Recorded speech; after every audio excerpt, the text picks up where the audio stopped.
In this training, you will witness a full discovery with one of my students. I'm going to be the closer, they're going to play the prospect, and you'll experience the sales methodology that allowed me to earn over $100,000 a month in commissions. You'll be able to identify what's missing in your sales calls that is keeping you from earning more money in sales. So without any further ado, let's crack in. All right, Matt, how you doing? Yeah, I'm doing okay, I guess, Josh. Yep, can imagine. Got a few things going on.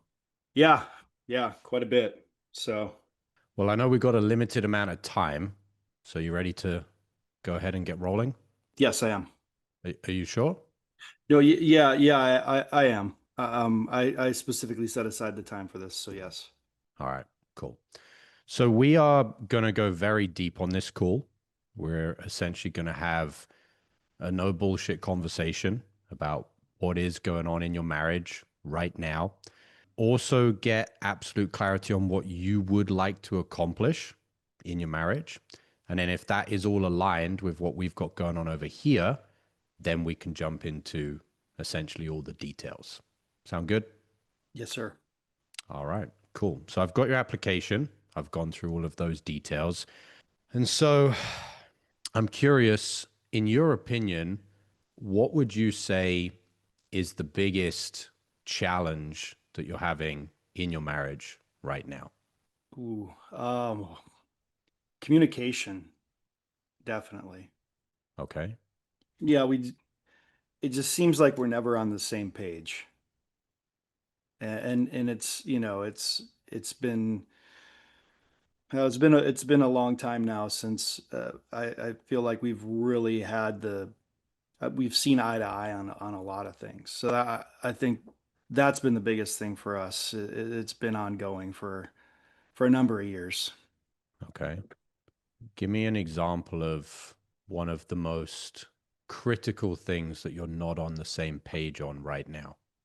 Well, there's a lot of the times there in just the situations that we have in our marriage, I feel I'm doing quite a bit for our family and working and bringing things to the table to provide. And there's a lot of the times we get into fights about I'm not I'm not there enough or I'm not present enough, and that leads into her bringing up all kinds of other, problems and things from our past. And so like I think that part of it is the big because we're just constantly like it just seems like we get into a fight about, my presence in the home, and then it just spirals into different rabbit holes, and we never see eye to eye. We always are just, I don't know, it's like ice cold in the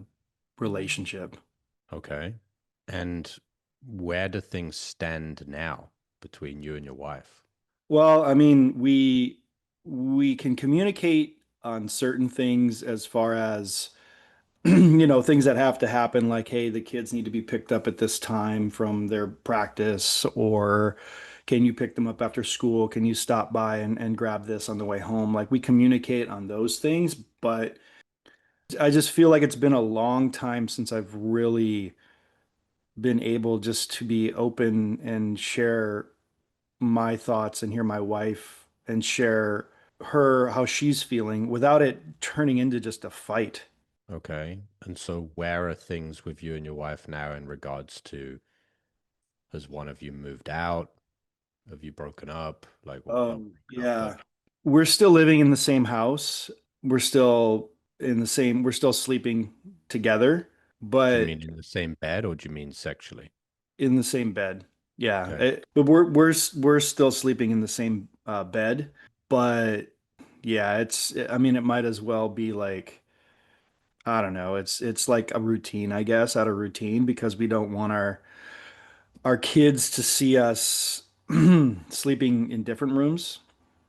I don't want that. I was very clear with her on that that would not happen. So I haven't done that, and she hasn't either. I mean, yeah, essentially it's like we don't, touch. when we're sleeping together, right? She rolls over and goes to sleep, and I'm just kind of there. How's that for you? It's heartbreaking. Okay. It's I just want more, it's not like it's the sex, it's the intimacy. And Right. I miss that. It's been forever since we've had that, and I'm trying to do everything I can to provide for the family and make, all of these things happen, and it just seems like I'm just banging my head against a wall. Okay. Let's back up a little bit so I can get some clarity to piece this together. So your wife and you are not on the same page, not seeing eye to eye on certain things. The one thing that you've clarified so far is your presence at home. And as a result of that, and perhaps the other things that we haven't touched on, the relationship is ice cold. You can't open up to her about what you feel, what you think, what you like, what you dislike without it turning into a fight. It's heartbreaking for you, the lack of the intimacy. There is zero sex whatsoever. You have kids that you're trying to protect from seeing this situation. And this has essentially been going on for a long time, as you say. Is that all accurate so far? Yeah, yeah, I mean, you nailed it. Yeah. Okay. What else, if anything, are you not on the same page on? Or is it just this, you not being present at home is a big deal? She was raised a lot differently than I was. I wasn't brought up in like a Christian home. She was, her dad was a pastor. And so because I gave my life to the Lord later in my late 20s, she had just I guess she just has a very different perspective or view or way she wants to raise the kids that I don't always agree with, and we get into fights about that. Give me one example of something very significant that you see things differently regarding raising your kids. One of the things that she was really adamant about is getting our sending our kids to like private school, private Christian school. So for me, I didn't grow up that way. I didn't go to private, so I just went to public school like every normal kid. So I guess when we started to talk about it, I didn't necessarily agree with that they had to go, and it's a huge financial thing for us. I mean, we have two kids, we have two boys, and they're close in age, and so we don't want to split them up and have them go to, different schools. And so, I mean, it's like 2,000 a month per kid to send them to private school. What, So just one sec. What's your job? I'm an insurance agent, and so I have an insurance agency that I run. Okay. And what's your wife's job? She stays at home. Does she bring in any income? She makes like jewelry at home, but she doesn't, sell a whole lot, maybe, I don't know, $10,000 a year, maybe. And how soon into the relationship did she become a stay-at-home mom? I mean, that was, hmm, gosh, when our first son was born. Okay. And whose Um, decision was that? well, I mean, at the time it was a mutual decision. Okay. But like, I don't know, I guess if I'm being honest, there was a part of me that wanted her to keep working. Okay. Yeah. Why didn't you say that to her? It that's just not the way that they do that we do things, I guess. I mean, Who's she was we? very adamant.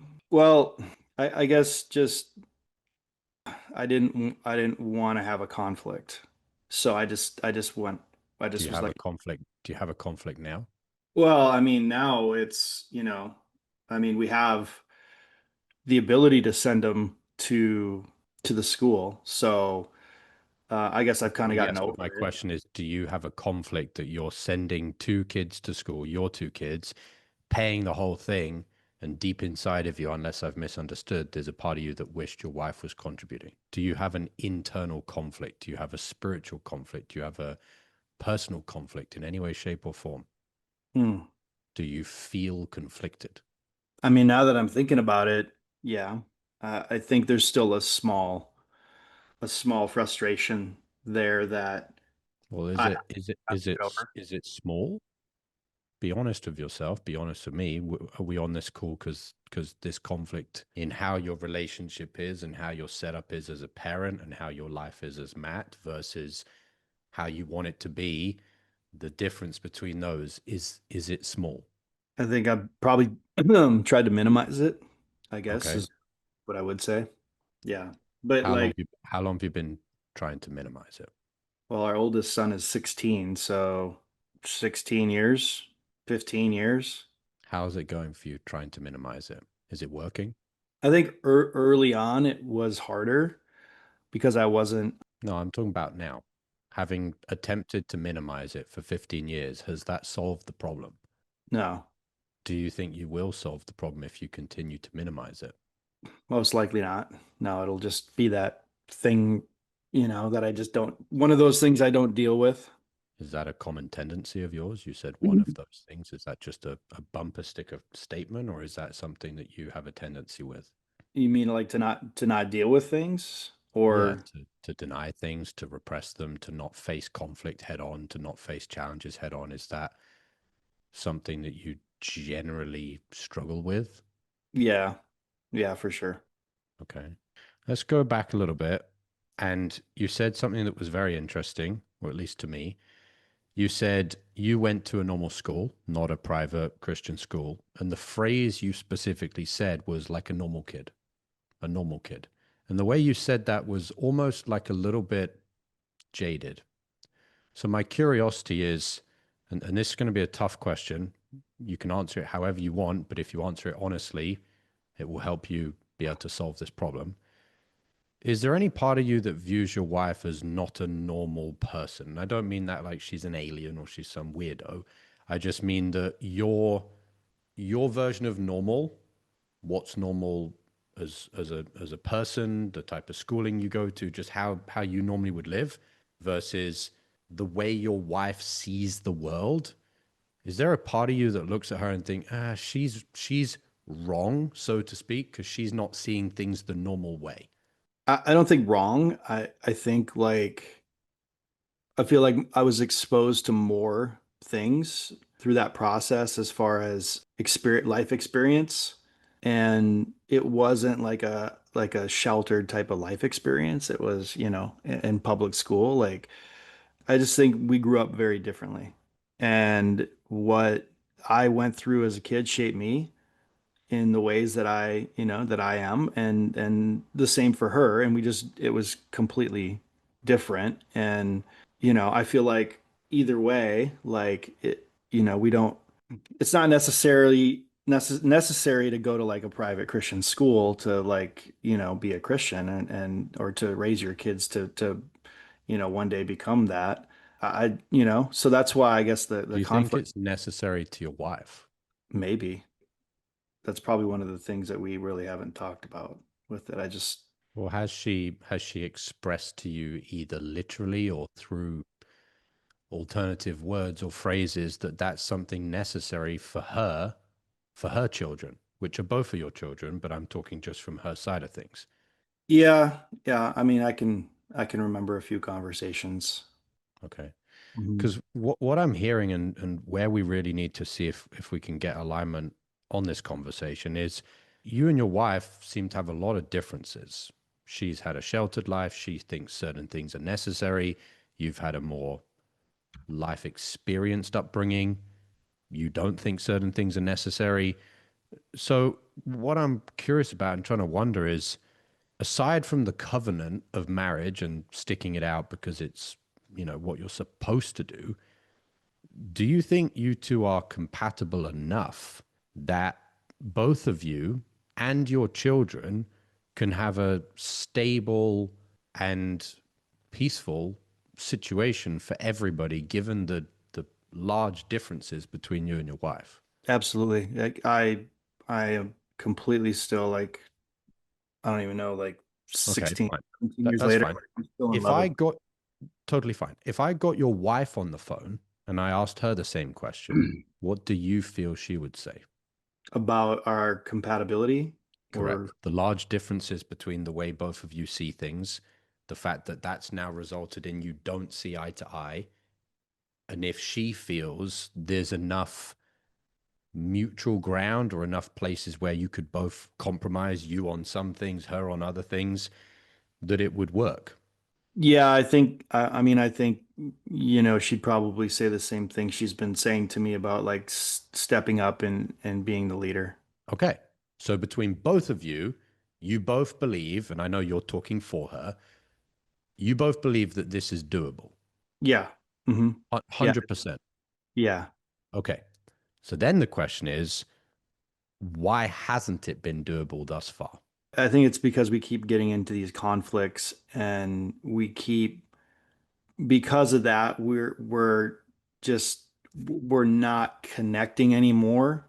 And then we just kind of turn into roommates. Okay. And that for me is just, I don't know, it's like I'm being stabbed in the chest, you know? That's very descriptive. Why do you describe it like that? Because this isn't what I envisioned when I got married, that my marriage would turn out this way, especially this many years of being married. I mean, I don't know, it's probably been about 7, 8 years since I feel really felt connected. And so, it's a lot of, I guess it's just a lot of me not knowing what the heck's going on, and this, nothing. What do you not know what's going on about? What part are Just you why, unclear? I guess, why we are always so disconnected. Like, what do I need to do to like bring this connection back? I don't know what I did to lose it from, I guess, what I've seen from the videos that you guys had me watch like prior to this. I totally identify with what Bob was talking about, and how basically like the way that I've been leading the family has led us here. And I'm starting to understand more about how the role that I play is a role that I haven't been good at. Okay. What about your leadership have you not been good at in this marriage? Well, I mean, thinking about what Bob is talking about with the videos, but also like in my marriage, like I haven't, I've been passive. I have not wanted to, I guess, either get into conflict, or when I've gotten into conflict, I've just, you know, I shut down a lot. And or sometimes, like it gets to be too much and I just kind of blow up at her, and that doesn't work. And neither does the shutting down. And so I'm like, I don't even know, like, what the hell do I need to be doing to get back to a place that I don't know, that I can connect with my wife again. That's what I'm hoping to learn from you guys, because I just haven't been able to figure that out for years. So, Okay, let me clarify I've got this right. So you and your wife, like almost probably every couple, have some things that you have differences about, things you don't see eye to eye on, things that you're not on the same page on, things like that. Sounds like the issue, though, is that when you have those gaps between how you both see things and you enter into some type of conversation, some type of discussion about it, it sounds like, and correct me if I'm wrong, the person that doesn't allow those gaps to be closed is you, either because when there's a gap, you just become passive and kind of just shut down and think like there's no problem. So then you can't hold the space to steadily work to close the gap, or you blow up and then the gap just again, it doesn't get closed either. So it sounds like when there's these differences and you come together to discuss it, instead of resolving things, your way of showing up, and we'll just simply say lack of leadership, is what's causing these things to just continue to go on and on and on without being closed, these gaps being closed. Is that accurate? Yeah. Yeah. That seemed like it was quite heavy for you. It really sucks to hear it's all your fault, Am I you know? wrong? I mean, definitely, I guess she has some responsibility in our fights, but like she's not the leader of the family and she's not the one who's called to be the leader of the family. So I In guess general, who blows up first? most of the time she does because I shut down. I Okay, well, we were going to go to that next. I was going to do blow up and then shut down separate. But okay, when you end, let me make the question more general then. Appreciate you sharing that. When you're in a discussion, who is the first person to either shut down or blow up? Usually. Me. Okay. If we took 20 of these interactions, how many of those was it you that reacted in the wrong way, either shutting down or blowing up first? Probably like 17 or 18. Okay. So sure, there's times where people accidentally trip down the stairs and you could say, oh, well, you're a numpty. But in general, and I say this with respect, we can kind of negate the times where it could be your wife's fault. Like 17 out of 20, it's basically 95% of the time it's your fault. And I'm not saying that to make you feel bad. I'm saying that so we can be accurate. We can be real. We can say this is what it is. Okay, so let's get into the next layer to this, which is you said it sucks to hear it's all your fault. Over, I think you said this was 7 to 8 years since the situation was any better. Over the last 7 to 8 years, again, be very honest with yourself. How many times, if ever, has it crossed your mind that this is all your fault? I'd probably say all of the times have been recent, very recent. For a long time, I blamed, if she would just like give me some slack here, like I'm putting in like 60 hours a week. I'm trying to give, like provide everything for our kids and our family. And she just needs to back off. She needs to like give me some slack, like let me breathe a little bit. I, And I definitely hear you. so, So just to be yeah, clear, are you saying that over the last 7 to 8 years, bar the most recent few weeks or few months, you've never taken full responsibility for this? You've never said, hey, this is all my fault. I need to step up. I need to do something about it. no, no, How much of the fact that this has lasted 7 to 8 years do you think is because of that? 100% of it. What else can I say? So, looking backwards, if 3, 4 years ago you'd started to do what we're now doing together on this call, which is face the music and accept that it was all your fault, we may be able to go back in time 4 years, and the last 4 years from then to now would have been much better, if not fantastic. Is that what you're saying? Yeah, I never thought of it that way. I've lost a lot of time not not taking the responsibility. Well, Hmm. I appreciate you being honest about that. Just to be clear on my question was more, if we went back in time and we just changed that one thing, which is you looked in the mirror and said, this is all my fault, would that have been the one thing that was enough to lead to this having been wiped off the face of the earth? This problem between you and your wife. I'm not saying that would have resolved it overnight, but that one change 3, 4 years ago would have been the thing that allowed this to get fixed. My initial thoughts are that I definitely think it would have helped to lead me in the right direction, but I still would have run into situations and things I wouldn't know what to do in. I So completely agree with that. But correct me if I'm wrong, if you'd have taken full ownership that those situations were now no longer bad luck, but your fault, how would you have approached them differently to how you have done the last 4 years? well, I wouldn't have been, spending all that time just blaming my wife. I would have been looking for things to do that because like it's with my business, like I can't point the fingers at my employees, like if my business isn't making enough money. Mhm. Why don't I just apply those business things to my marriage?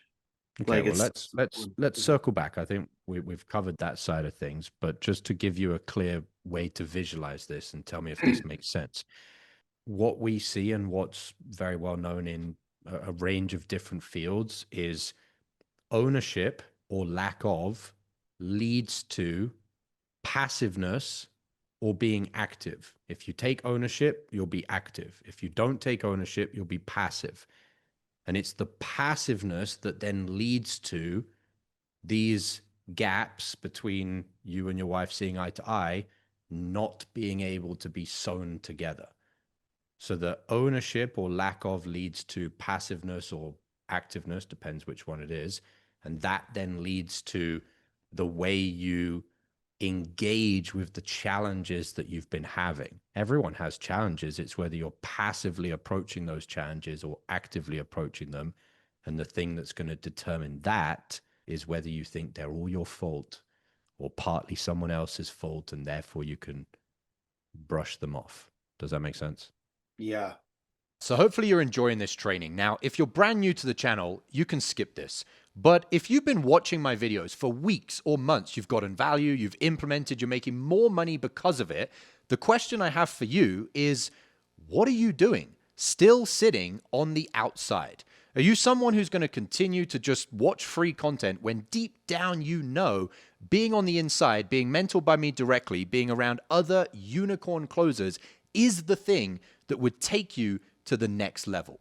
If you think you're getting value from the free content I'm putting out here on YouTube, what do you think happens inside the mastermind? So if you know you're ready, if you're at that point, you've seen what you needed to see, click the link below this video, jump inside. I'll see you there. Now back to the training. How are you feeling right now? Like a passive little bitch. Do you still want to be passive? No. Why did it take you so long to answer? I was just thinking of all the years that I've been passive and what it's done to my wife and to me and to our relationship, probably to my kids. What has it done to your wife? She used to be like incredibly affectionate.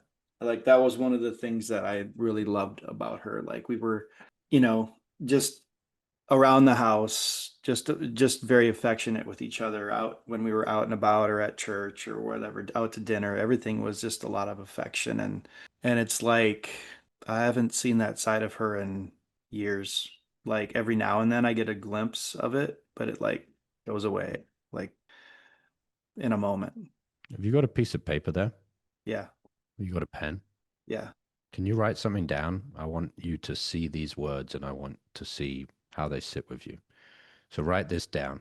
My lack of ownership and passiveness killed my wife's affection.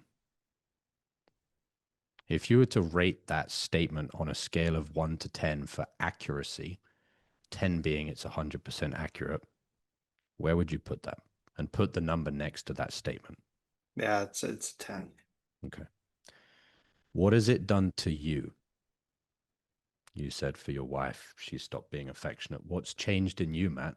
I used to I think I used to be and feel really happy, like I was living such a blessed life, and I don't remember the last time I felt that way. I'm so just pissed off all the time, and it bugs me. Like I'm just angry all the time now. Like every little thing can just make me angry Why does that bother you? because I know that's not who I am. Like like I was never that guy. I was always like the class clown or like the just happy. Like that's how people knew me. And I can't remember the last time I felt that way. Okay. On the piece of paper, if you don't mind, write this down. And yes, I'm going to get you to write the first bit down again. My lack of ownership and passiveness killed happy Matt, and then in brackets, who I really am. How accurate on a scale of 1 to 10 is it that it was your passiveness and your lack of taking responsibility and ownership over the way you have been a leader that has resulted in that version of Matt, the authentic version of you, being killed?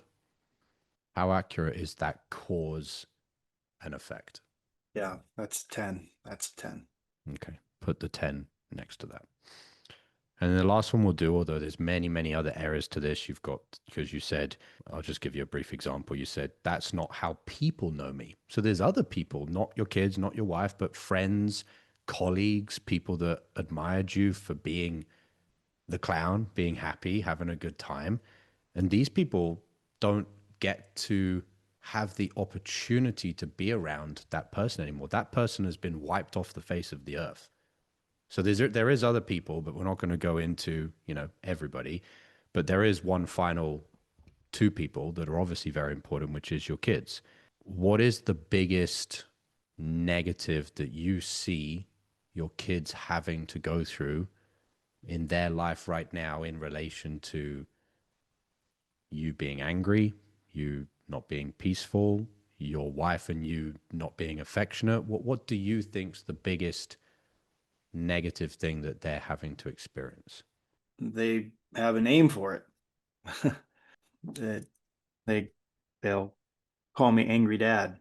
Like when I blow up, but also too like in my I get so frustrated about the relationship and the things happening that like I just check out with my kids. Like I'm there, but in my mind I'm just turning over these problems and this frustration and this anger and then work stuff. And I mean it's like I'm there, but my kids aren't getting anything from me. They're not getting anything from their father. Not what they could be getting, like emotionally, like sitting down, talking to them, like talking about how their day is going, like talking about things they're struggling with, talking about things that are important to them. I'm just so wrapped up in what shit situation I'm in that yeah. Okay. This one's going to sting, Matt. So let's get through it together. On your piece of paper, write this one down. Last one. My lack of, I think the word we were using was ownership and passiveness, killed the father that my kids need and deserve. You might even be able to put the word figure after father. Killed the father figure that my kids need and deserve. How accurate is that? That's a 10. Yeah. Okay. We're at the part of the call now where I'm going to help you tie this all together. The decision for you to make, Matt, is you have to decide, are you going to kill the part of you that continues denying ownership and kill the part of you that continues to be passive? Or are you going to choose to go another day killing the affection of your wife, killing the happy, authentic version of Matt, and killing the father figure that your kids need and deserve? You have to choose which one of those you're going to allow. Does that make sense? Yeah. Yeah. I can't keep on doing these things that you had me write down. Well, you have been for 7 years. What's another day going to do? What's different if you got off this call now and you don't do anything about it compared to yesterday, compared to before this call? What's the difference? If I didn't do anything about it, Yeah, there yesterday you weren't doing anything about this. You could just get off this call in 5, 10, 15 minutes and do nothing about it. My question is, what is going to be different in the way that you're going to be maybe viewing this if you don't do anything about it right now? Is anything going to have changed? Yeah. Okay. Yeah. What?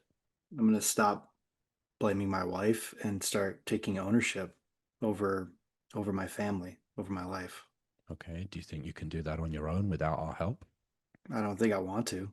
Why is that? Well, I mean, I still wouldn't know what to do. Hmm. I mean, I could say, "Hey, it's my fault," and try some things on my own, try some things I've seen from you guys, but like, well, eventually I'm going to get to the end of that. Would that be taking full ownership and no longer being passive to move forward today, knowing that you already don't know what to do? No, that'd be stupid Would it be passive to to get off this call to say that you're going to take responsibility, but know full well that you don't know what to do? Is that active or is that passive in regards to fixing this problem and being a leader? I'd say it's active in a way, but because I'd be changing the way that I look at things, but also passive because I would get to a point probably pretty quickly where I wouldn't know what to do. Okay. Do you want to go away and take as long as you think that would be to get to that point, or do you want to avoid that point altogether and decide to actually fix this properly starting today? No, yeah, I want to fix it today. Okay. Why not just go away and see how far you can get on your own? It's like you just said, like it would just be, I guess, delaying things. It would be why I do this in my business. So like, why am I waiting to take an action that I know is going to benefit my family when like in business I'll see it like that and just do it. And I'm not trying to figure it out. I'm just paying somebody to do it. Do you think we can help you to do this if you paid us? Yeah, I think so. Why is that? Well, I mean, I've watched the testimonials of the men that you've helped, and a lot of them sound exactly like what's happening with me. And yeah, I mean, I don't see why it wouldn't work for me. Like, it's literally the same. It's like every single testimony you guys sent to me was like speaking right at me. Yeah.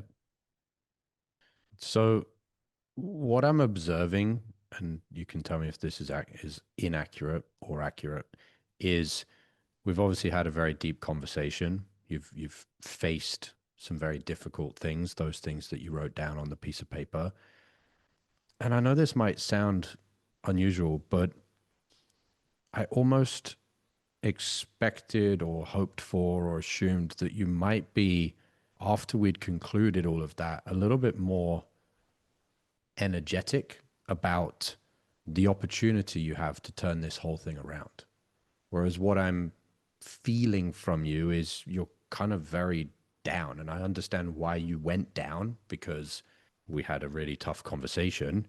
But essentially, what I'm saying to you, Matt, if I need to make it any clearer, is you pay us, we help you with what to do. That combines with the fact that you've now taken ownership and you realize the cost of your lack of ownership and your passiveness, and you're no longer going to kill the affection of your wife. You're no longer going to kill the version of you that's the authentic, happy Matt. And you're no longer going to keep killing the father figure that your kids need and deserve. That should feel kind of like a holy shit moment. Like, but what I'm getting from you is a lot of maybe apathy. And if there's any of that apathy still left there, then you're not going to do what you need to do to fix this. So at this point, do you have enough in you, Matt, to get past that apathy now? Step up, do what you need to do, pull the trigger, take the action, get stuck in. And if that is the case, we'd love to work with you. But if that's not the case, I'm not going to enroll you into this program and you're just going to be like a deadbeat, with all due respect. Yeah, I'm sorry, Josh. It's just a lot of heavy things, and 100%. I guess I just haven't. Just shake it off. Just breathe it off, shake it off. I But just, I guess I at this haven't had point, the like. There's, I guess a something that can bring all of this back. It's some, I guess, harder to just take it all in. But yeah, I definitely am hopeful that this will work. How certain are you that if you continue to bring the ownership, not passiveness, but activeness, and you align with us after seeing all of those testimonials that literally spoke right to you, the combination of you doing what you need to do as a client and us doing what we need to do as the guide, as the teacher, how certain are you that that hope is going to get you the result that you want? Yeah, it's 100%. Okay. Yeah. Okay. You Well, good. I'm getting a different vibe from you now, which is good. Maybe you just needed to just breathe it off for a second, so to speak. Is there anything that we haven't covered? Yeah. Did you have something to say? No, I just appreciate the conversation. I've never had a conversation like this, so it's helpful. You okay? Yeah, yeah, I'm good. Yep, totally good. I don't believe you. No, I'm good. Yeah, let's what happens next? If you want to, you become a client. We take you through everything you need. I can walk you through what that looks like, A through to Z. You sign up, you get your credit card out, you take action, you do what you know you need to do, what you've been putting off, just like you would do in your business. You hire the people that have accomplished what you want to accomplish to come in and show you exactly what to do. Sure, you need to still show up, taking ownership, being active. And essentially, the result of that is you're no longer, I'm going to be very graphic here, Matt. You're no longer going to keep sticking a knife into your wife, killing her affection, into the better and more authentic version of you, and into your kids' heart where they need their father figure. That's essentially the change that we're going to make. How does that sound? Because with all due respect, Matt, that is as serious as it is of what you're doing right now. You are killing the people around you, including the authentic version of yourself. Yeah, it sounds like a miracle. Where do you want to go from here? Yeah, tell me about it. Like what do we how do we get started? All right. Be my pleasure. I'll walk you through it all. And then I would do that. You're right, Matt. There's always a thread of truth in a lot of this. So no, yeah, I'm good. All right. Yeah. Let's go through some takeaways. So 76 messages in the chat. I didn't have the chat open, folks, so I didn't read any of it. So if you had something to share, share it now. Put your hand up if you had a takeaway. So hopefully you're enjoying this training. Now, if you're brand new to the channel, you can skip this. But if you've been watching my videos for weeks or months, you've gotten value, you've implemented, you're making more money because of it, the question I have for you is, what are you doing? Still sitting on the outside? Are you someone who's going to continue to just watch free content when deep down you know being on the inside, being mentored by me directly, being around other unicorn closers is the thing that would take you to the next level? If you think you're getting value from the free content I'm putting out here on YouTube, what do you think happens inside the mastermind? So if you know you're ready, if you're at that point, you've seen what you needed to see, click the link below this video, jump inside. I'll see you there. Now back to the training. All right, Ivan, what's going on? What's up, guys? Thanks for the role play, first of all. I feel like I have a few takeaways that for me feel super advanced.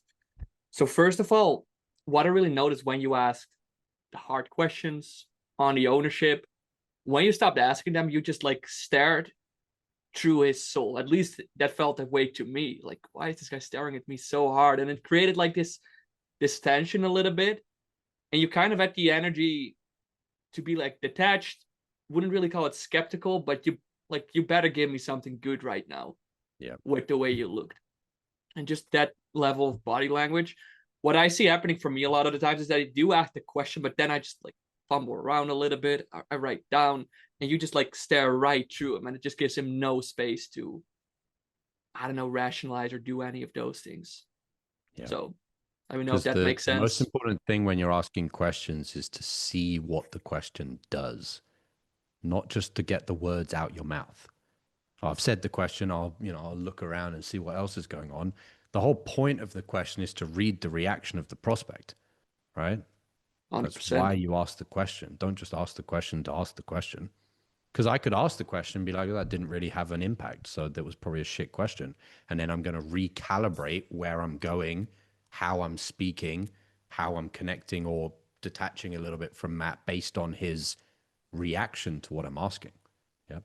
What else? Yeah, I feel for me, first when it started out, I didn't even ask the questions because I wasn't comfortable doing it. Now I'm actually asking the questions, and then I feel the next level is just asking the question and just like keeping the silence and actually seeing what's going on instead of nervously trying to hide almost. So Yeah. that's just one big learning lesson for me. And then another one that I wanted to say as well, what I noticed is how you're able to spot like little micro expressions. So I have two examples. When you mentioned, why do you use such descriptive language when you said anywhere like a knife in the heart or anything? And then another that you used was, why did it take you so long to answer the question? And those small little things you need to be like so present for, but that like cuts to the heart of the truth right away and create like Yeah. leaps in the actual call. So that's Yeah. huge. It gives me another way to get to the truth because I'm looking at the pacing of things, the vibe, whatever's going on. So one part of it allows me to use that as my guiding light to maybe there's something going on here that I need to know about. The second thing it does is notice how when we got to the part of the call where I basically was saying to Matt, you know, how certain are you that we can help you? He's like, oh, well, 100%. That 100% certainty comes from, a big part of it comes from Matt or whatever prospect it is can see how on the ball I am. Like they subconsciously register those little things that you've given as examples, Ivan, and they're like, this person is just so switched on. I have faith. And the difference between faith and testimonials or fucking speaking to an existing client is faith is I believe something and I don't know why. I can't logically explain why I believe something, but I just do. And that's what you can actually get all of your prospects to that place on a sales call is they have faith to pull the trigger, to take the leap of faith, to do the thing that they've never done before, give their credit card to a stranger on a Zoom call because they feel a sense of faith. But that faith isn't random. That faith is earned. I'll say that again, guys. That faith is earned. You earn their faith by how present and switched on you are in the call. And then when it comes to the later part in the call where there is nothing I can hand you that gives you a crystal ball to what goes on the inside of the program. I'm not going to give you the phone number of our existing clients. You can't go and talk to them. You basically have faith or not. I've earned that faith. I've earned the ability for them to jump over that final hurdle where it is just a blind faith, basically, because I've earned it earlier on in the call. Does that make sense? It does. And I that's why when appreciate sales, you. sorry, one sec. That's why when salespeople say things like, well, how do you handle the bit in a call where you get the objection or the pre-handle objection in the discovery where the prospect's like, well, I don't really know anything about your company.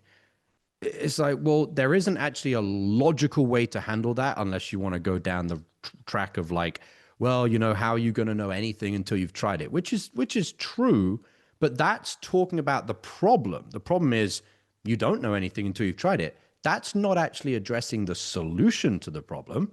The solution is the solution of the problem is get people to have faith. And you get people to have faith by earning their faith. Does that make sense? It does. It just an example that comes to mind for me real quick because I had a call earlier with someone today and I felt the call went really good. Could have gone deeper in the truth, but I was just present, fully there. And then anywhere before the price drop, I asked like if there's any questions or concerns that he had. And he said, yeah, I would actually like to hop on a call with the business owner to see who I'm actually would be working with. And I did like a mini discovery on where it came from. And then I eventually just asked, would it be like a deal breaker for you if I can't make it happen? And they said, nah, it would just get me 10 out of 10. And he still paid in full because of that faith. So 100%, because you earned it by running the discovery on him after.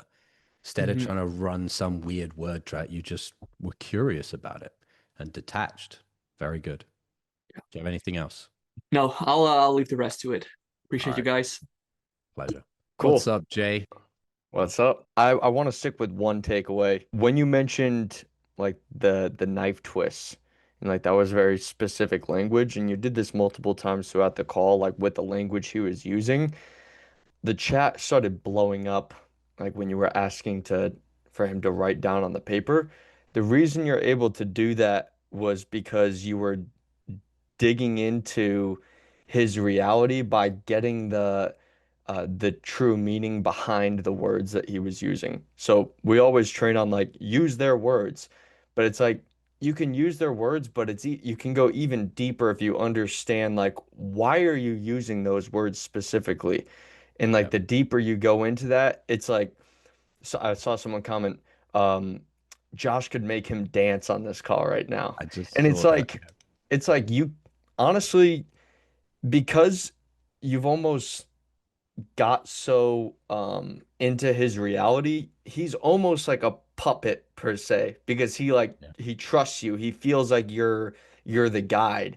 And so whatever you ask him to do, he's kind of just like I have the blind faith. He feels like he's inside of my world. And so people will just trust that. You can't tell somebody to just write down on a piece of paper all these different things and go through these exercises if you haven't really been doing the work to get all that data on the front part of the call. So, yeah, my biggest takeaway is like understanding why they use that choice of language and not just like marking down, oh, they said stressful, and then start using stressful throughout the call. Like, why did they use that word specifically? Yeah, So, 100%. You're understanding the narrative behind the word, not just the signpost to the narrative. Very well done, Jay. Very good stuff. Do you have any more? no, I'm gonna stick with that. All right, beautiful. All right, let's go with Chris next. What's up, man? Masterclass, amazing, and Matt, amazing prospect, by the way, amazing.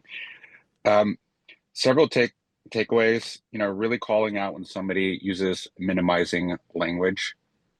That was big. They're on the call for a reason, man. Like they're on the call for a reason, and that kind of led into you holding up the mirror to him as far as being passive and not taking ownership.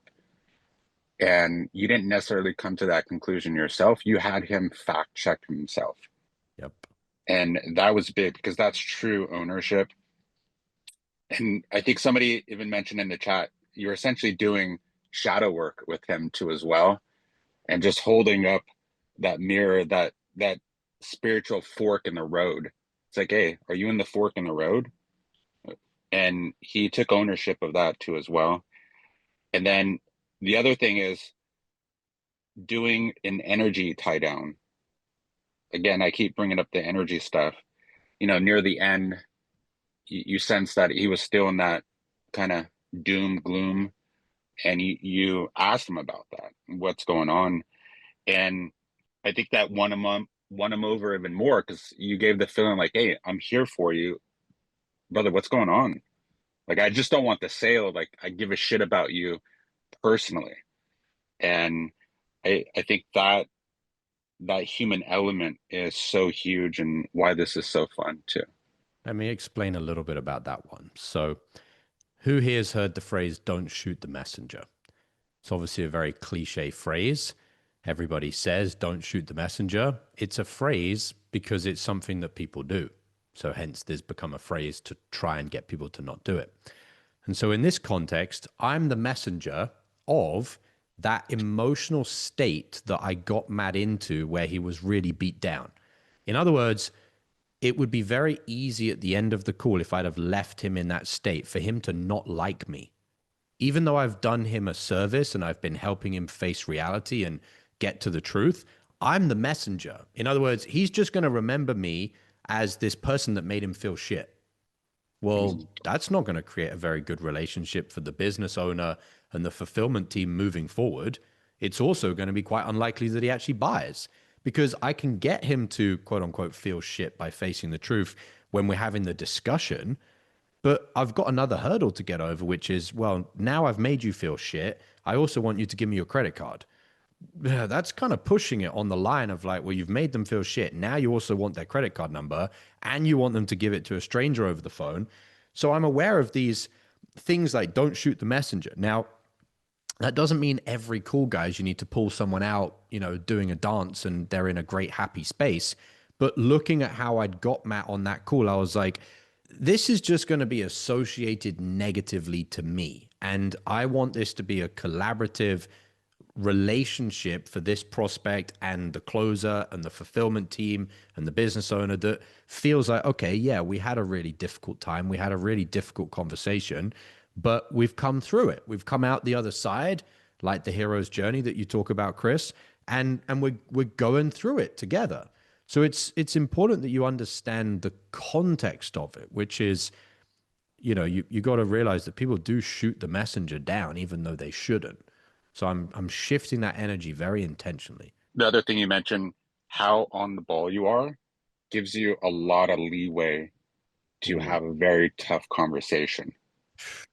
Imagine if you missed one change in their energy and it was relatively significant, but let's say a 5 out of 10 obvious. And then you tell someone, hey, on your piece of paper, write down that you're killing your wife's affection. They'll be like, fuck off. Yeah. Like they're not going to do what you say. And neither they should, because you're asking them to do something extremely challenging to face the mirror. And you're not even noticing when they, start looking around or their energy changes. So absolutely, Chris, I love the way you phrased it, the more on the ball you are, the more leverage you have to push someone closer to the fire without them fighting you. It's like, I need to get you close to the fire, so you're going to do something about it. But you're not going to like me when I'm doing it. The one thing that's going to combat that is, well, I know this person's been really professional, really an expert, really on the ball. So even though they're trying to push me closer and closer to this fire, I can see how professional they're being. Yeah, it's similar to like you go to a doctor and it's like, hey, this is going to hurt a little, but this is for your own good when I put the needle on you, and brace for it. And that was amazing. Like there was full on trust he had with you. Well, it's like That, going to a yeah, doctor's office. You walk in the doctor's office and it's really messy. There's all shit everywhere. It's untidy. The certificates that are on the wall of their profession look like they've been in the sun from the window for the last 10 years and the paper's all gone yellow. And then the doctor's like, hey, by the way, we're about to start surgery now. This is going to be really challenging. It's going to hurt a lot. It's a very dangerous procedure. I'd be like, yeah, you know what? I'm all right. I think I'm going to go somewhere else. Whereas if you go into that doctor's office and everything is pristine, you're like, okay, he's being honest with me. It's going to suck and it's going to hurt, but I can see how switched on this person is with their life. Make sense? yeah, yeah, absolutely. And then one more thing, just for me personally, what I've been working on too is when I'm on these calls and live training, try to keep my attention like I'm doing the role playing. Because I don't want to miss anything. I'm like, Josh is doing 5 hour fucking training, juggling all this stuff, and his attention is 100%. I'm like, if he can do that, I need to be able to do that just as observing. And so that's just for something I'm working on myself. That's a big one. Really good. Yeah. Love it, Chris. All right. Thank you.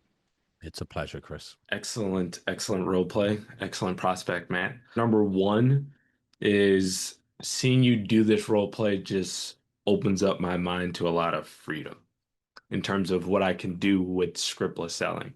Number one is just, this is kind of very small, but the way that you did your summarization on this one, because I relate to Chris, like I wrote out this whole entire thing as if I was the closer, whole 9 yards. So there was a point, you got a lot of information, then you summarize. Usually when like I'm doing this, I'll get some information summarized, but seeing you do it that different way is like, okay, there's a lot more freedom with this. I can really kind of, navigate it the way I want. So that's one. Seeing you have him write stuff down, that was also freedom of like a part of it. Again, you're having fun with this, but you're doing it in a way that's like, it's so beneficial for them, but you're still enjoying yourself. Like, so that's a big thing. It's creativity in the sense of, I know what I need to do on the call, and I'll use whatever tools and paintbrushes I have available that's going to best get the job done. There isn't a specific way I'm going to do it. It's on that call with that person, the way Matt was showing up, it was like, he's kind of beat down. So if I get him to say things, it might kind of go in one ear and out the other. Like, I'm going to get him to write this shit down. Like, that was very specific to the energy that Matt was bringing to that call. Was, okay, he's being very honest with me, but the whole issue is passiveness. Well, what's the opposite of passiveness? Hey, motherfucker, I'm going to get you to write this shit down. Other than pick him up and go stand him in front of his wife and like get him to say these things in front of his wife and his kids, I can't really get him to be more active than that on the call. So I'm trying to, it's almost like the macro and the micro is like, whatever the core problem is with the prospect, the methodology that you use to run the discovery is actually starting to combat the core root issue. In other words, what was this guy's root issue? Passiveness. So how am I going to play my discovery? By getting the prospect to be as active as I possibly can. Even like my ending, I was trying to get him a bit more animated. Like, it's like, you've been a fucking passive person. Like, I need you to move, like do something. Like, I'm trying to literally change the problem in real time on the discovery. Obviously, my job's not to fix the whole thing, but to get the ball rolling in the right direction. 100%. In terms of you, the energy that you brought, you were very stoic for him as an individual, and he needed that, and you were able to show up that way, which I thought that was very cool. Two other things. You gave this guy a massive experience in terms of the conversation. It started out neutral. Hey, welcome in. I realized that you're down this. And then it started going down. We're digging. And then I just noticed like this shift in you. It was after you asked him, you summarized, and then you asked like, what else? And then give me one example about like raising the kids. And after that, you were just on the ball. Like, he'll answer a question, he'll start trying to go in, and then you'll ask him something else. Why did you start shifting your like pace and tempo at that level after like that? Why did you do that? I'm curious. Great question. Because I had no idea what the fucking problem was and how it all connected until it clicked in my brain. Gotcha. I can be on the discovery for 15 minutes before I'm like, oh, now I understand what's going on. I can't challenge someone directly and tie them down, be like super one thing to the next thing to the next thing until I know what's going on. It's almost like, we use the doctor analogy. You know, if a doctor's about to perform surgery and they're about to cut someone open and do surgery on an area of the body that they've never operated on before, they're going to be like, okay, and they're going to be like really slowly like looking at things, and they're, funny word, they're going to be very passive. They're going to be like, I'm not going to make any incisions here or do anything really at all other than just kind of looking and, you know, looking under the hood and observing over here. But then once they see something in the body that they're like, oh, I know how to do that, they'll move really quickly. They'll just start moving through the things they need to do. And that's the key thing with scriptless selling is, even me at my level, you know, relatively high, I still don't know what someone's problem is, like, until I've figured it out. So that's what the change is I'm just figuring it out as I go. Understood. Gotcha. And then my last takeaway is seeing you do this role play. Again, as I mentioned, it opened up doors for freedom, but it broke limitations for me to be that curious kid again. In terms of the questions you were asking are pretty hardcore a little bit in terms of, you know, that, but you were able to be curious, dig into those areas, ask these questions without like feeling some type of way, and you were able to get down to the bottom. So that's what I got. Excellent role play. Amazing job, guys, both of you. So one of the biggest takeaways I got, and I even have this on my pre-call state list. You were talking so slow and so intentional through the whole thing. I've lowered my speed to at least half of where I used to be. And the intentionality that you just brought in that call was just other level for me. It was amazing to see that. And why that's important for me is because the offer I'm doing is a health offer. And a lot of times it gets heavy, where a lot of these women are crying and everything like that. So to slow down and to see you do that was one of the biggest takeaways I got. So thank you for that. You're very welcome.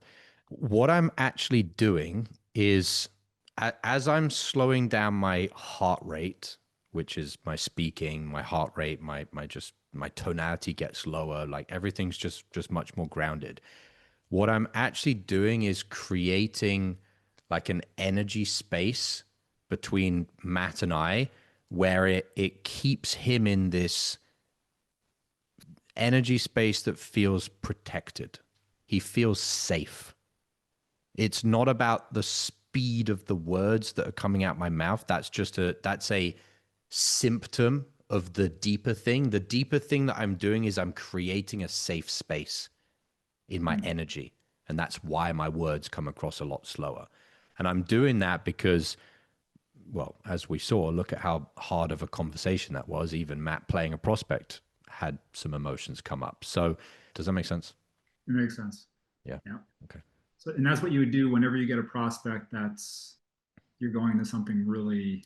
So I always start pretty much at my bottom. Sometimes I can go a little bit lower in real time. I can take it even lower. But when I read my pre-call checklist, I try and start at the bottom, like as grounded as I can possibly be. As we're going through the call, based on how the discovery's going, just for the fact that I don't want to be on a call for an hour if I don't need to be, I'd rather get the whole thing done in 20 minutes. As I'm seeing the way the call's moving, the way the prospect's responding, are they getting to the truth without too much difficulty, emotional and spiritual difficulty?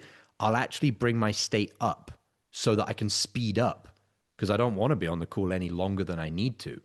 But I will keep my energy as low as it needs to be. And if that call needs to be an hour, I can hold it for an hour. While you're in the discovery, you can't slow the prospect down in the discovery, because then they energetically are going to feel like, what are you doing? Like, why are you... They'll almost feel like you're trying to do something. Like you're talking quite quick, everything's going well, and then you're and they're like, huh, like, what's happening? Like, here's an example. Imagine if you get in an Uber, and when you get in the Uber to your destination, from the beginning of the trip, the Uber's just very slow. It's just a guy that just drives really fucking slow. You're like, well, it's a bit annoying, but it is what it is. Now imagine you get in an Uber and the guy's driving normal speed, and then for some weird reason, he starts driving really slow. You'd be like, are you about to like kidnap me? Like, where are we going? Whereas like if you were going slow and then he starts getting a bit quicker as you're getting closer to the destination and you're chatting in the Uber and he's put some music on, you're like, okay, that's kind of normal. So you can't slow it down because that just feels weird. So you have to start at the bottom, and as it's going, you can bring it up a little bit if it's appropriate. Does that make sense with the analogy? It makes perfect sense. Okay, cool. So What was the your other question I am sitting with is, and you talked about it. You took longer with this call. There was, I'd say, probably at least two places where I felt like you could have pulled them out and got the sale, and you just kept going. Was there a rhyme and reason behind that, or did you just want to continue going deeper, or did you not feel it? Did I just want to stay on the call? I just don't gamble my commissions, guys.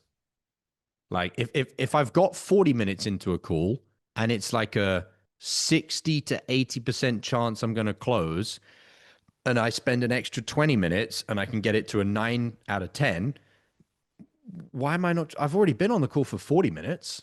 I very rarely take sales calls and think, oh, let me just be in the habit of taking 20-minute calls. And like, let's be real, guys. When you have an hour booked out for a sales call and you start closing in, let's say 30 minutes, do you do anything productive for the other 30 minutes? No, you fucking don't. You just scroll on YouTube, go on Facebook, do a bit of, in your CRM. So you're not doing anything with those random little 30-minute slots anyway. And so I'm just taking all my calls thinking I want 100% close rate. Like I'm going to close every fucking call that is closable. I'm not taking my day thinking, oh, can I get an extra 10 minutes here and a 50 minutes here to have a cookie? Like, no, when I'm on sales calls, I'm on sales calls for the next 8 hours. Like I don't get any breaks. If I have a break, it's random. Like it's a no-show. I'm not trying to scoop away a little 20 minutes here and there. Does that make sense? My reason for it? Love it. Yeah. Okay. Yeah. Thank you. It's an absolute pleasure. Cookie, yeah. You'd be surprised what high ticket closers do, Fiona. Supposed to be on sales calls and they're munching away on cookies. A ton of takeaways, but I have two major ones. The Nice. first one is just knowing, I think this is the next level for me. It's not just focusing on the questions you're asking and what they're saying, but what you're doing is really just reading their energy and knowing what responses you're looking for. And you're like, you know what? He's still apathetic. Let me pull him out of that because, it's just the next thing I wouldn't have probably thought of. The biggest takeaway other than that is I was like, damn, like you're asking these questions to Matt and doing these tie downs. I'm like, I feel uncomfortable for Matt. I'm like, man, like getting to the level just where you're comfortable doing that. I'm like, what do I need to change internally to get there? Because I think maybe that's another weak spot of mine. I think the biggest thing that did that for me was when I truly started to believe that my job as a closer was God's work. When I realized that this is God's work, like I'm literally getting into people's head and changing their entire future. Like, look at this guy that Matt was playing. If I didn't fucking speak to him on the phone, his kids are going to be ruined, his wife's going to be ruined, and the guy is going to be ruined. That's, he had 2 kids. So that's 4 human beings on the planet in 1 hour that were going to spend the rest of their life in ruins. Or they have a chat with me and I ask the difficult questions and I do the difficult tie downs, and I've literally saved 4 human beings. Like when people talk about things like a firefighter runs into a burning building and saves a baby, a 16-year-old, a pregnant mother, and they've literally run into a burning building and saved 4 human beings. That's what I believe I'm doing on a sales call. Those people were going to die. The spiritual higher version of them, the version of them that could have been a great citizen, a great father, a great 2 children that are going to grow up into society and go and make their way, they were either going to be awesome human beings or they're just going to be breathing oxygen and just sucking up the oxygen on the planet and not really doing anything. And I've literally, without it sounding like it's me, and that's why I say it's God's work, is I'm just channeling this message through me. So I'm not saying, oh, I'm some fucking savior. I'm saying I'm just channeling it through God's will. I'm coming in and re-guiding those people on a better path, getting them on a better way.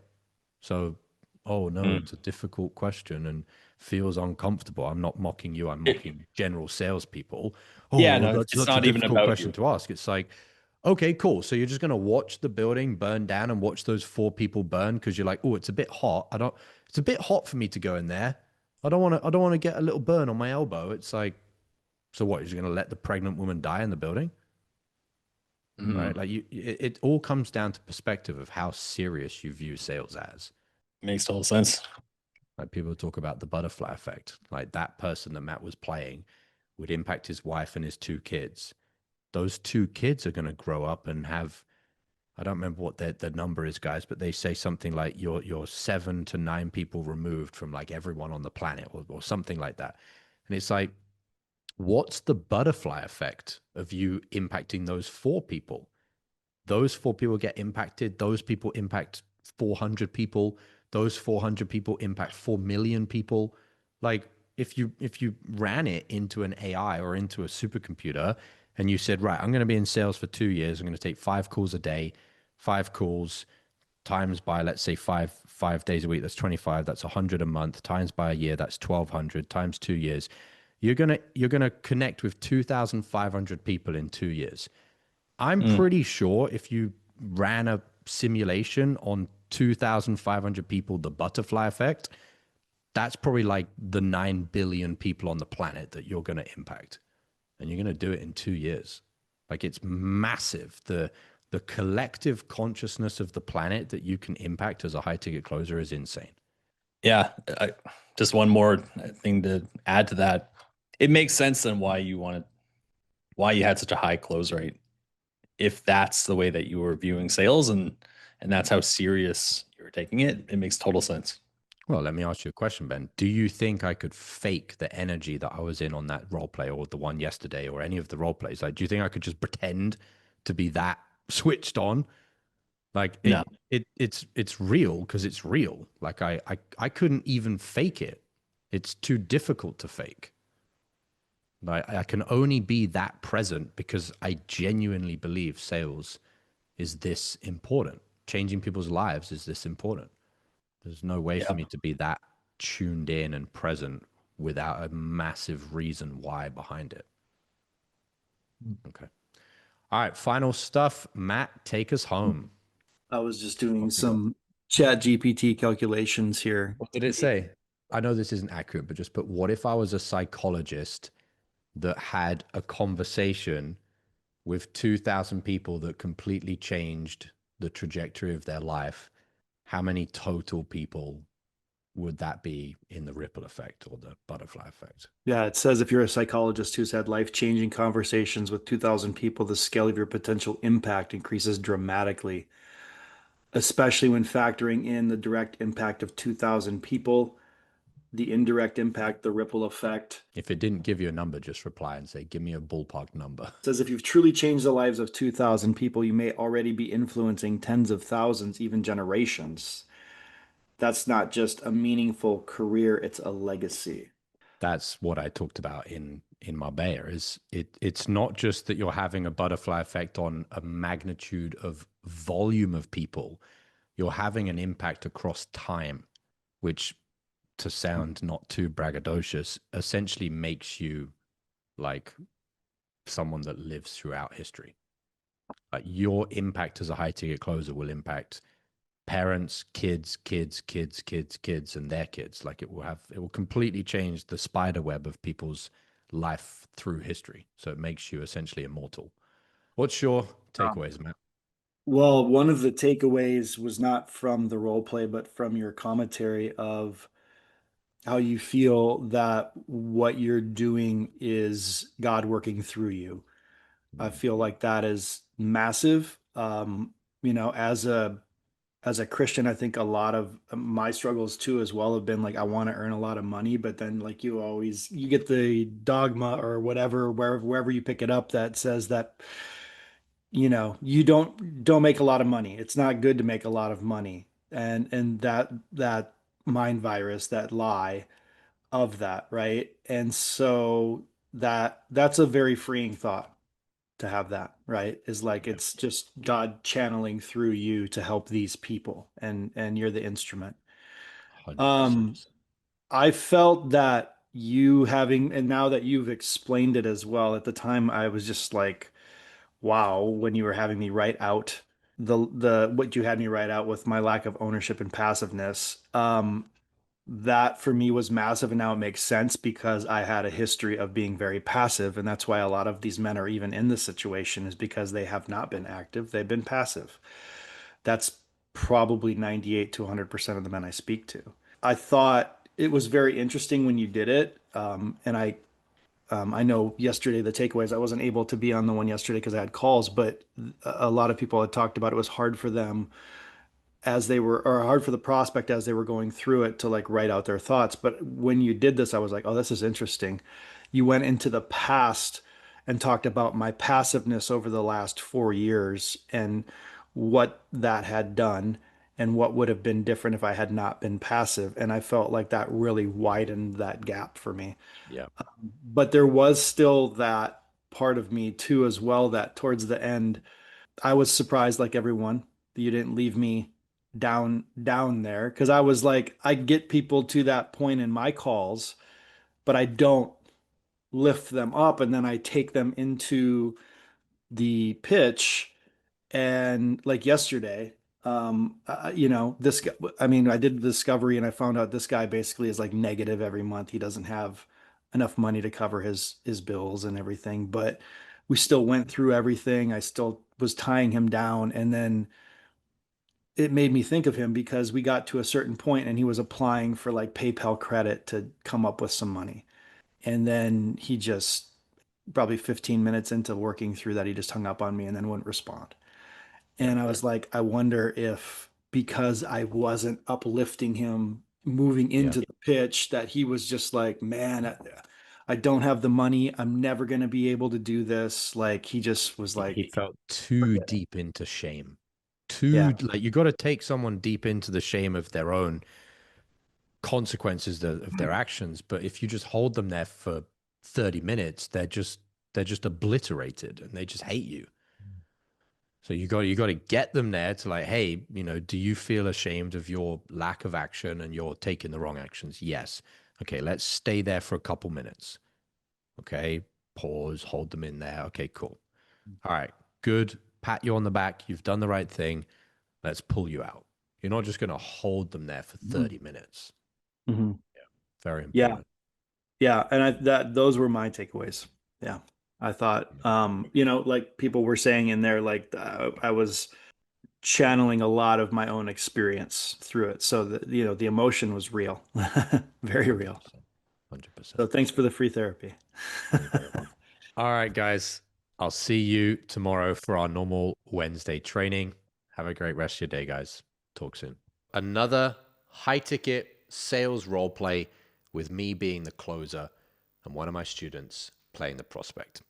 If you've watched enough of these, you've seen the patterns. These calls, if I say so myself, are so deep, are so authentic, are so unscripted that the person playing the prospect ends up living out a large part of their own truth, their own irresponsibility, passiveness, not being a leader, and just ultimately whatever their darkest truths really are. And the question is for you, are you willing to be that honest with yourself? Are you willing to admit to yourself that you're not where you want to be in life and as a high ticket closer because of your own fault? You've not been putting in the work. You've not been working with a mentor. You've not been getting around high level other high ticket closers. And ultimately, you're earning the money that you're supposed to be earning, that you deserve to be earning.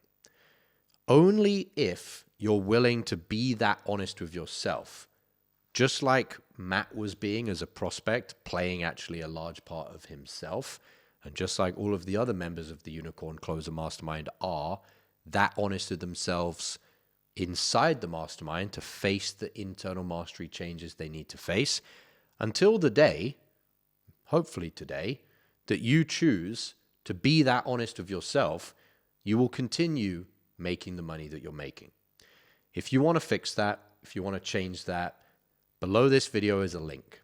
Click the link below this video, join the Unicorn Closer Mastermind, and I genuinely look forward to working with you directly, to role-playing with you, to doing cool reviews, to taking you through the internal mastery training that my mentor taught me, and ultimately helping you become the type of closer that can have these real, deep, meaningful conversations that change people's lives and earn you a lot of money. But it starts with you having that honest conversation of what you truly need to be doing with yourself. If you're ready to face the music, click the link below this video, join the Unicorn Closer Mastermind right now, and I'll see you on the inside.